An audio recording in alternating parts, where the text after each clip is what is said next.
पिछले कुछ दिनों में देश में गर्मी ने बवाल मचाया हुआ है। आज जानते हैं उत्तर प्रदेश का टेम्परेचर कितना है। बांदा में उत्तर प्रदेश में 48 डिग्री सेल्सियस तापमान के साथ देश में सबसे गर्म शहर। हालात ये बन रहे हैं कि कुछ क्षेत्रों में तापमान 50 डिग्री सेल्सियस तक पहुंच सकता है। मुमकिन है कि आपने महसूस किया हो पिछले कुछ दिनों से दिन हो रात हो, दिन और रात के तापमान में बहुत ज्यादा अंतर नहीं रह गया है। गर्मी के दिनों में ऐसा देखा जाता रहा है कि दिन में तापमान 40 से 45 डिग्री सेल्सियस हो जाता है, लेकिन रात में तापमान गिर जाता था, 30 डिग्री 35 डिग्री तक रहता था, जिससे कम से कम लोगों को थोड़ी राहत मिलती है। पूरे दिन गर्मी से परेशान रहे लोगों को रात में कम तापमान की वजह से कुछ राहत मिलती है। लेकिन पिछले कुछ समय में रात का तापमान भी बहुत ज्यादा कम नहीं हुआ और ये स्थिति लोगों की सेहत के लिए खतरनाक है। अगर किसी व्यक्ति को ऐसे कमरे में वो रह रहा है जिसमें हवा के आने जाने की या एसी कूलर की व्यवस्था नहीं है, तो स्थिति ज्यादा खराब हो सकती है। कम से कम रात में उसको थोड़ी राहत मिलती थी कि पंखा चल रहा है और तापमान गिरा हुआ है। लेकिन दिल्ली में मौसम पर नजर रखने वाली संस्था क्लाइमेट ट्रेंड्स ने चेन्नई के 50 घरों पर एक अध्ययन किया।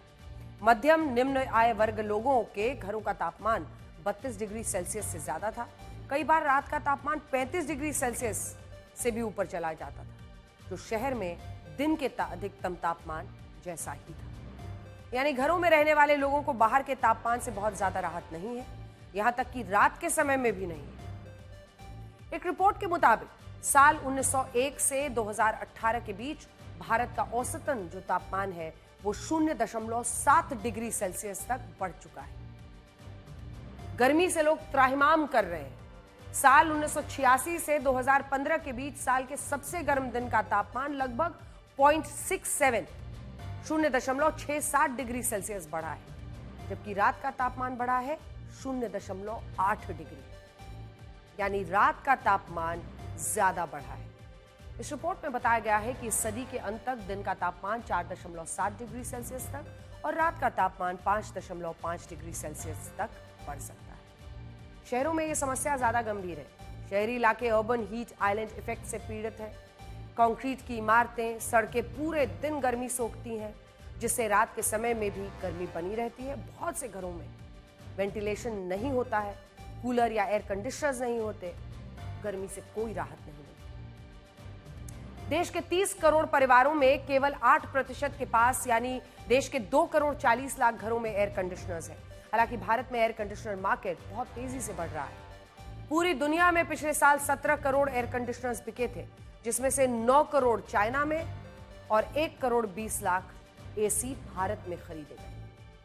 जहां तक एयर कूलर की बात है तो देश के करीब 14% घरों में कूलर्स लगे हुए हैं, एयर कूलर।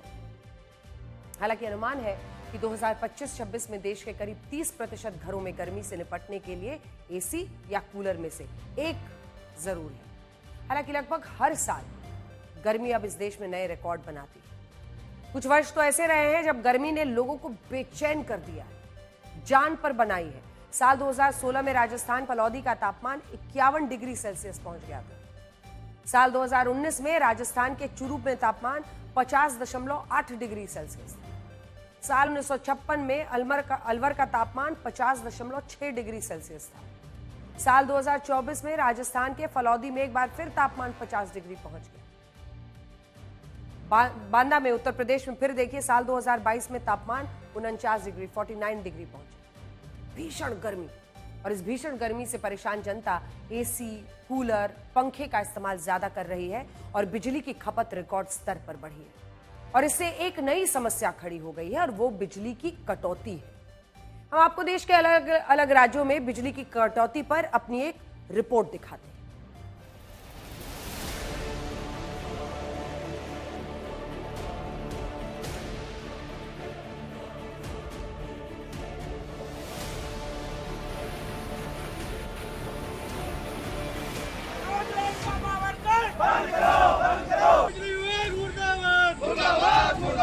गर्मी में तापमान और लोगों का गुस्सा दोनों बढ़ रहे हैं।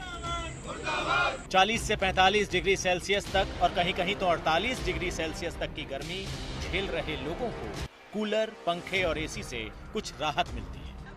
लेकिन जब पावर कट होने लगता है तो मौसम की गर्मी लोगों के दिमाग में चढ़ जाती है और फिर ये सब होता है। यूपी के फिरोजाबाद में पावर कट से गुस्साए लोगों ने बिजली घर के फीडर पर ताला लगा दिया और बिजली विभाग की अर्थी सजा दी।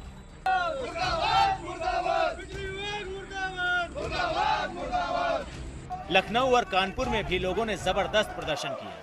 यहाँ पर लोगों ने बिजली विभाग के सब स्टेशन का घेराव कर दिया।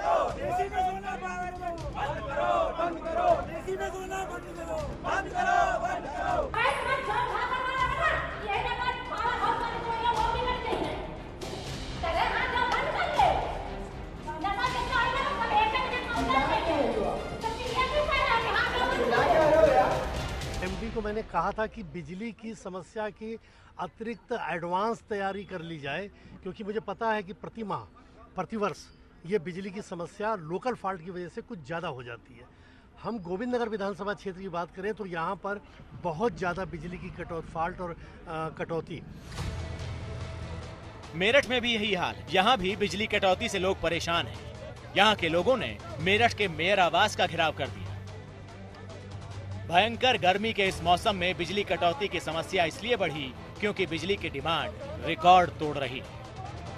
बिजली की डिमांड का पिछला रिकॉर्ड 30 मई साल 2024 को बना था। इस दिन डिमांड 250 गीगावाट तक पहुंच गई थी, लेकिन वो रिकॉर्ड इस साल अप्रैल में टूट गया। 25 अप्रैल को दोपहर 3 बजे से 4 बजे के बीच बिजली की डिमांड 256 गीगावाट तक पहुंच गई थी। केंद्रीय ऊर्जा मंत्रालय ने पिछले 4 दिन के आंकड़े जारी किए हैं। इसमें हर दिन बिजली की डिमांड बढ़ती ही जा रही है। 18 मई के बाद से 21 मई तक हर दिन नए रिकॉर्ड बन रहे हैं। 18 मई को बिजली की डिमांड 257 गीगावाट थी। 19 मई को 260 गीगावाट हो गई। 20 मई को ये बढ़कर 265 गीगावाट हो गई और फिर 21 मई को बिजली की डिमांड ने नया रिकॉर्ड बनाया जो 270 गीगावाट था। एक अनुमान है कि गर्मी के मौसम में एक सामान्य परिवार पंखा, कूलर या एसी तो चलाता ही होगा और गर्मी के दिनों में बिजली की उनकी डिमांड 100 से 150 वाट तक जरूर होती होगी। इस हिसाब से देखें तो 270 गीगावाट का मतलब है देश के करीब 27 करोड़ घरों में बिजली की जरूरत थी। देश में करीब 30 करोड़ परिवार हैं, यानी मतलब ये निकला कि लाखों परिवारों को देश के किसी न किसी कोने में समय समय पर पावर कट की समस्या झेलनी पड़ रही है। और इसकी वजह यह है कि हमारे देश की बिजली उत्पादन क्षमता 520 गीगावाट तो है, लेकिन ऊर्जा मंत्रालय ने इसी साल जनवरी में बताया था कि वो देश की 270 गीगावाट तक की डिमांड ही पूरी कर सकते हैं। और साथ ही साथ आपको ये भी बता दें कि बिजली केवल आपके घरों में ही नहीं बल्कि उद्योगों में भी इस्तेमाल होती है और वहाँ इसकी डिमांड ज्यादा है। हालांकि ये कहना गलत होगा कि बिजली की डिमांड पूरे समय एक जैसी होती है। इसकी वजह यह है कि गर्मी के मौसम में दिन का तापमान रात की तुलना में थोड़ा ज्यादा गर्म होता है, इसीलिए डिमांड दिन में ज्यादा होती है। ऊर्जा मंत्रालय के मुताबिक बिजली की सबसे ज्यादा डिमांड दोपहर 2 बजे से शाम 4 बजे तक सबसे ज्यादा है, क्योंकि ये गर्मी का पीक टाइम है। 21 मई को ऊर्जा मंत्रालय ने बिजली की रिकॉर्ड तोड़ डिमांड को कैसे पूरा किया था, ये भी बताया है। 270 गीगावाट की डिमांड को पूरा करने में कोयले से बनने वाली बिजली की हिस्सेदारी करीब 63%, सौर ऊर्जा से बनी बिजली की हिस्सेदारी 22%, हाइड्रो पावर प्लांट से हुई सप्लाई की हिस्सेदारी 6% और पवन ऊर्जा की हिस्सेदारी करीब 5% थी। अलग अलग स्रोत से बिजली की डिमांड को पूरा करने की पूरी कोशिश की गई है, लेकिन इस सच से इनकार नहीं किया जा सकता कि देश में बिजली की डिमांड बढ़ती जा रही है और व्यवहारिक रूप से उसे पूरा करना मुश्किल होता जा रहा है। ब्यूरो रिपोर्ट, आज तक।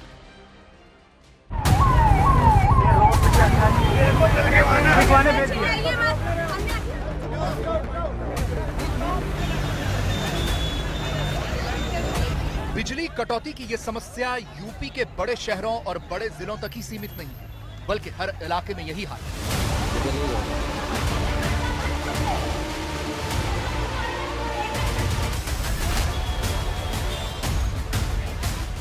लोगों की समस्याएं चरम पर हैं। पूरी रात लाइट नहीं आती, लोग सो नहीं पा रहे। छोटे बच्चों के साथ तो और ज्यादा दिक्कतें हो रही हैं। लोग पूछ रहे हैं कि बिजली का बिल तो हर महीने दे रहे हैं, तो फिर बिजली आ क्यों नहीं रही? तकलीफ झेल रही है जनता हमारी इस बेहद गर्मी में। जब मौसम विभाग अलर्ट कर रहा है कि आप लोग घर में रहिए, बाहर मत निकलिए, और इतना तापमान बढ़ा जा रहा है और लोग त्रस्त हो चुके हैं। केसको का कोई काम नहीं। एमडी आई है, अगर वो आप अपना पद नहीं संभाल पा रही है, अपने कार्य को सही से नहीं कर पा रही है। आज कल उन्होंने एक बयान दिया है कि सीजीएल की लाइन थी वो डैमेज हो गई है। तो अभी तक आपने क्यों जवाब नहीं दिया? 3 दिन से लोग आपके केसों के चक्कर काट रहे थे, आप कोई अधिकारी खुल के नहीं आया। अब 5 दिन जब प्रशासन ने एक नया रूप लिया, तब आपने आके एक बहाना दे दिया कि सीजीएल की लाइन बस हो गई। तो उसको बनवाने में इतना टाइम क्यों लग रहा है? आज 3 दिन हो गए हैं। पूरी रात लाइट नहीं आती। आज 5 दिन हो गए, हम लोग एक दिन भी नहीं सो पा रहे हैं। लाइट बिल्कुल नहीं देते हैं लोग। छोटे छोटे बच्चे हैं, घर में लोग काम करके आते हैं, सो नहीं पाते हैं। यही समस्या हमारी है। शिकायत आपने की है केस को? कितनी बार गए हैं, कोई सुनाई नहीं होती वहाँ पे। क्या अब मांग करते हैं आप? हमें लाइट चाहिए। हमारी व्यवस्था मतलब जो दिन भर काम करते हैं, बिजली का बिल जमा करते हैं, हर महीना देते हैं, हर महीना जमा होता है, तो कम से कम घर वाले अगर सो नहीं पाएंगे तो हम लोग कैसे काम करें?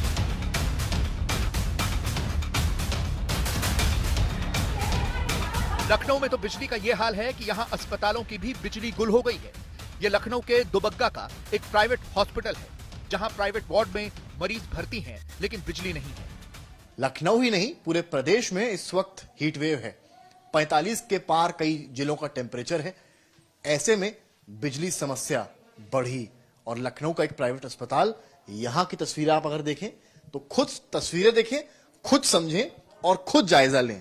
ये एक पेशेंट है जो इस वक्त यहां पर एडमिट है, लेकिन इनकी मुसीबतें और तब बढ़ गई जब बिजली ही चली गई। जरूर अस्पताल में एक ट्रांसफार्मर था, लेकिन वो ट्रांसफार्मर भी क्या करे जब घंटों दिनों दिन बिजली नहीं आ रही है।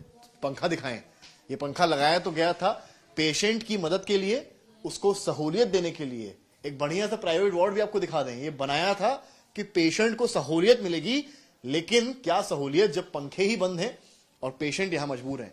कब से यहां पर पंखा बंद है? हो गया 2-3 दिन, 3 दिन। तो आप तब से यहां ऐसे ही एडमिट हैं गर्मी में? जी, ऐसे ही एडमिट है, क्या करें।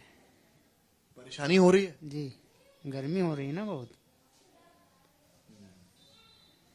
क्या समस्या थी आपको? बुखार था। तो आप देखें, खुद जायजा लें, खुद समझें कि क्या कहानी है इस वक्त, यूपी के हालात क्या हैं।